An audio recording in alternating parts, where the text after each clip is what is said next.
Okay, I think it's time to get started.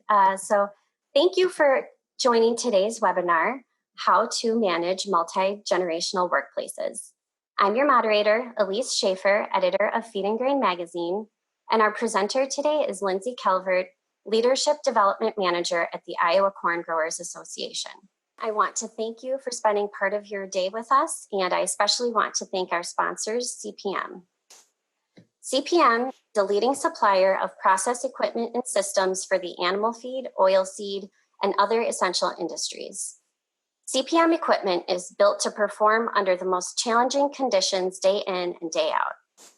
With an enviable reputation and history of innovation and engineering, customers get the very best from CPM. You can learn more about them at cpm.net.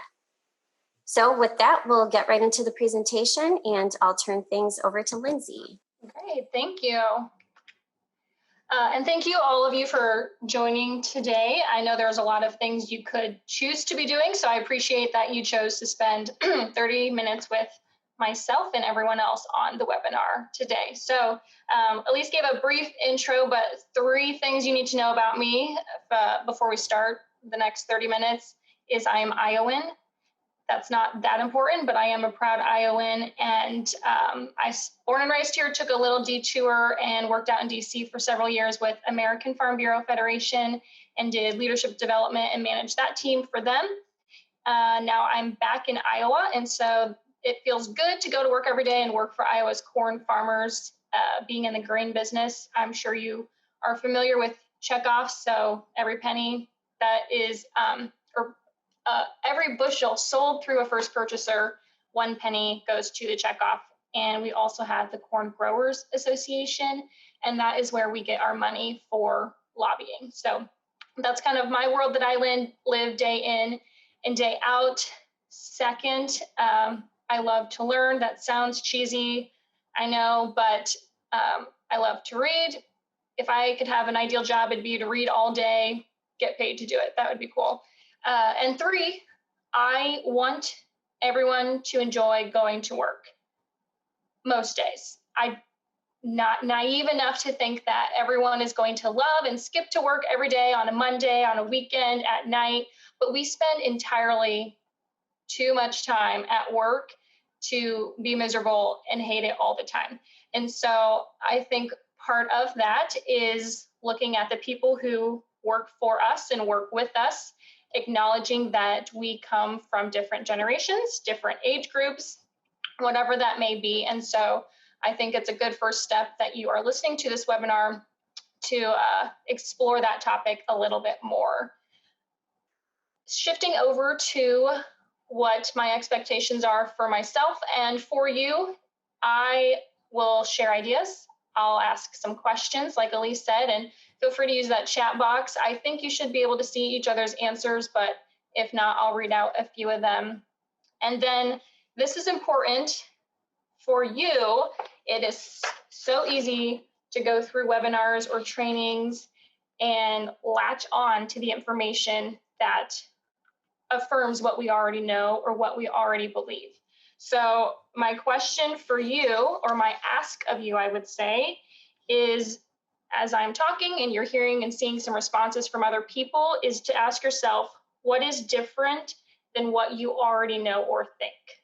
So throw out the confirmation bias. Yes, it'll be nice if there's some information that you are shaking your head thinking, yeah, that lines up with what I believe, but it's even more important to take the next step and say what's different than what I'm currently believing. So that's my ask for you. And hopefully if we are working towards improving a multi-generational workforce, that's gonna mean a change. It doesn't need to be big, it can be something small. So that's my hope for you, that you could find one small improvement or change that you can do to help improve the workplace for you. So shifting over to talking about generations, I want us to be working with the same definition during this. So I define generational group. Think of it as a membership. So you might belong to Iowa Corn Growers Association or to a gym, a cohort or a generational group. Think of it as a membership to a group of individuals who were born in a similar time. So you have shared experiences with those people. You're very different within that group, but there are a few experiences that unite and tie you together. So I'm going to give you the end slide right away. Hopefully you don't run away right after seeing this, but this is our takeaways. I hope we can go through this with the lens of generational diversity is a good thing. Age diversity is a good thing. Hopefully you see the benefit in having a multi-generational workforce. It can be a headache. It can be challenging. I'm not saying it's easy, but by and large, working towards that is a good and noble cause. So with that lens in mind, the first step is to increase your own awareness and appreciation of generations. I hope that this at least sparks your curiosity where you go down a rabbit hole on Google or something just to learn more. So this 30 minutes isn't going to change your life. You're not going to learn everything you need to know, but I hope it sparks your curiosity to do some work on your own. And the word appreciation is not put in there by accident. That is what I wanted to focus on, appreciating other generations, not figuring out why millennials suck and they're all terrible and we should just get rid of all of them. So 2, 5 years ago, I would not have said this. I was a generational junkie. I facilitated trainings on this and discussions, and I just ate it all and loved it. But that is not wise. I would recommend that we don't get swept up in the stereotypes, and we'll see why, and only focus on the differences. Because third point, I believe we are all so much more alike than we really recognize. We'd like to pretend or think that we're all very unique, special snowflakes. And while that's partially true, for the most part, we're all a lot more alike than we think. So how can we find that common ground within generations? And then last, it sounds simple, but I'm going to challenge you to ask people what they want. So don't just assume that a Gen Xer or a baby boomer wants this because they're part of that generational group. Just ask them as an individual. And so hopefully give you a starting question you can do on that.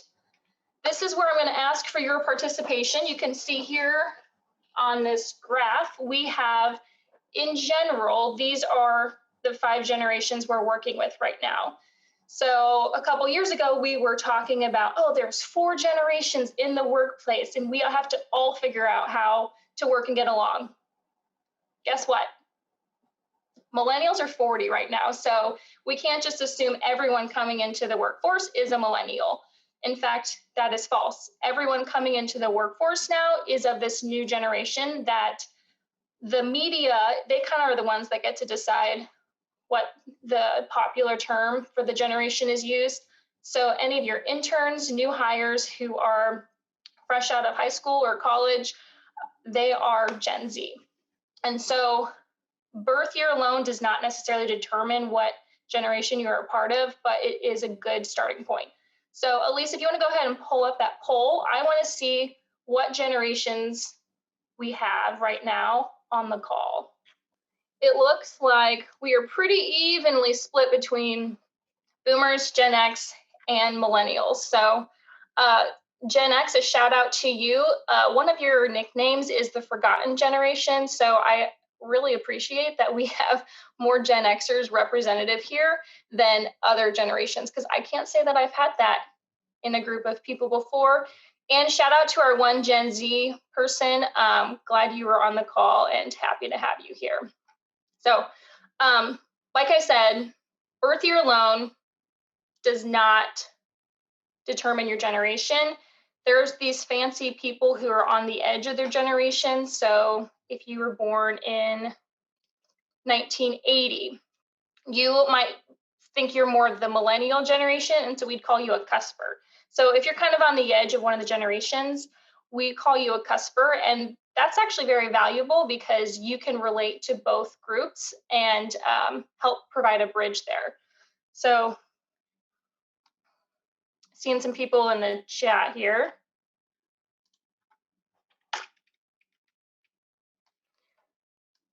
All right, so first thing we talked about was increase our own awareness and appreciation of generations. And the second one is to stop the stereotypes. Here are a few stereotypes that I have heard in the workplace. I maybe have even said in the workplace. And none of them are healthy. None of them are true. Stereotypes come from a small nugget of truth that then just gets overblown and carried away. So my question for you is if you can go in the chat box and type what is an example of a false stereotype someone has placed on you or that you've heard? So I'm getting some in that are to all panelists that I can read. Someone said closed-minded and not open to new ideas. Someone else said millennials only want to work in teams and collaborate. Not true. Many work very well on their own. Great. Gen Xers may be hardworking, but they are not loyal. Not doing work on time. Yeah, some of these are to panelists and some of these are to all attendees. Someone said, I see many baby boomers are excellent at technology. Yes, my boss is, I can't ask his age because that'd probably be rude. He's I think he's Gen X, maybe baby boomer, but I learn everything I know about technology from him in the workplace. I'm always asking him questions about teams. And so that is define the stereotype. People give their own generational preference treatment. Oh, this is good. I believe there's as much difference between individuals as there are between generations. Assuming a person behaves in a certain way just because of their age is a common error I see. Thank you for sharing that. That reemphasizes our point. We can't just treat all millennials the same. I guess I'll out myself. I am a millennial, so I'm one person. I can't speak for the generation, just as the Gen Xers on here couldn't speak for their entire generation. So thank you for sharing those. Some of those were fun. Feel free to continue using that chat box to all attendees if you feel comfortable to share some of those ideas. So if you've ever wondered what people think of you, you go to the most logical place to look for answers, and that's Google. So here are some of the stereotypes that are out there. Just a quick Google search of typing in why are boomers blank, and this is what Google automatically populates it with. None of these are healthy, or none of these are good. Out of touch. I don't understand the minions one, so maybe if somebody in the chat box could explain that one to me. I don't know what that's about. So rich, worried about the economy, bad with technology. If we move over to Gen Xers, why are Gen Xers called Karen? Ignored, called slackers, bad parents, depressed, ignored once again, and Karen. All some pretty terrible things, which none of them are healthy or good. And then ending with millennials. Why are millennials poor, sensitive, entitled, needy, dogs? And then over here with Gen Z, anxious, sensitive, soft, the way they are. So I did have someone say concern is Google maybe biased in their data. Yes, I'm sure we all are biased. Nothing is completely objective, but this just gives us a snapshot quickly of how one bad stereotype or negative thought can just snowball. So I will admit I've had some of these things cross my mind before. I'm not completely innocent of never thinking any of these. And so that's just my big challenge to all of us, is calling ourselves out when we're doing it. We can call out others if that's a relationship we feel comfortable on, but first step is calling out ourselves when we think automatically boomers are bad with technology or Gen Zs are so anxious all the time. Someone said most boomers are not rich. I don't know what I don't know where these people are getting their thoughts from. So we could have a good laugh at the stereotypes, but what's more productive is focusing on common ground. And this is where the good stuff comes from. I will just put some big flashy warning signs. Once again, these are very, very generalizations, stereotyping, if you will. So I'm just using these as examples for potential workplace issues we might run into. I'm not saying all boomers and Xers are this way or all millennials are this way. So here's a common narrative I hear in the workplace is boomers or Xers say, well, just do it. Go do the work. Come on, you're employed. That's your job. Just do it. And then you have millennials who will ask, well, why? Or Gen Xers do that a lot too. Why? Why do I need to do this? And so you have two different places. Is there some easy compromise? So just as an example of one place here is if you are managing people who are different generations or ages of you, a simple step is before you might assign a task or assignment, communicate the why behind it or the bigger picture behind the assignment. I would say that is a good thing and encouraged in our workplaces if we have people who care about more than their tiny little box and want to know how they fit into the bigger workplace. So just one simple step is before you're assigning a task to someone you're managing, just help explain the why and why that's important. Another kind of touchy point that we have with generations is how you give feedback. So an industrial era is kind of the once a year annual performance review. And certainly you'd get feedback throughout. That's the most extreme version. And then on the other extreme, you have wanting frequent feedback all the time. If you are manage people and you're a boss, I understand you don't have time to respond to every email. Good job. You're doing great. That's not realistic. But work in the middle, find a way to create a system for regular feedback that might include your performance review, or maybe you've switched to the 6-month or quarterly performance discussions, whatever works best for your company and your workplace. It'll be different for everyone, but that's just something to keep in mind is we live in a world now where everything is instantaneous. We can get it now. We can order Amazon and get it in 2 days, or if you're in rural areas, sometimes it's 3 or 4. But during COVID, we've had to wait 2 weeks, and it's like, what? We're not getting this right away. So just remember the world that we live in now, it is more instantaneous. So how can you shift the way you give feedback to do that? I'm hearing some, establish collaboration and teamwork daily. I would say all people would have desire to do some form of that. So this, what do people want? That's the question.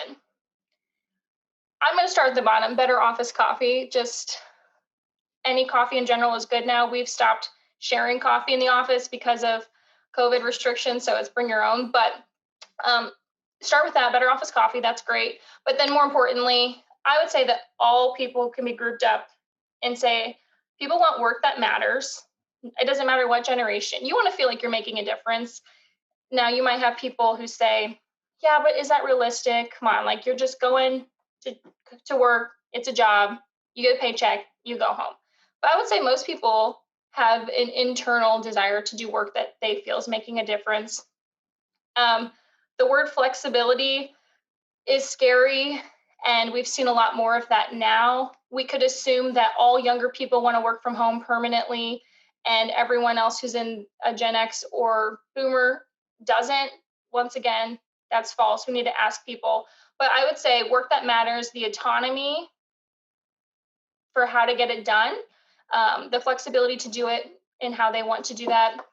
And then lastly, appreciation and support. That might sound like a warm and fuzzy, but at the end of the day, that's what people matter or what people want.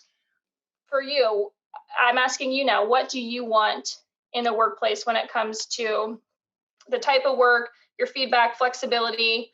What are some things that can improve working in a multi-generational workplace? Go ahead and type some of those in the chat box. If you were king for a day or queen, what advice would you give to improve working with all groups of people in our workplace? Gratification. That goes both ways, being grateful to have work in the job and also showing gratefulness for people. That's Good. Yep. Appreciation. Listen more than you talk. Love that one, Harry. I'm going to call you out on that. Treat people with respect. All of these sound relatively easy, but in times of stress, it can be hard to be intentional about doing that. Show that you care and respect them, be able to make a difference. One of my favorite sources that I use for learning about generations for the purpose of awareness and appreciation, not stereotyping, is Bridge Work. They have a blog that they update regularly. So that's a good resource to poke around on after we get off this webinar and just do some exploring there. Here's an interesting one that was to just the panelists that I can see inspiration to do more within the job. I love that.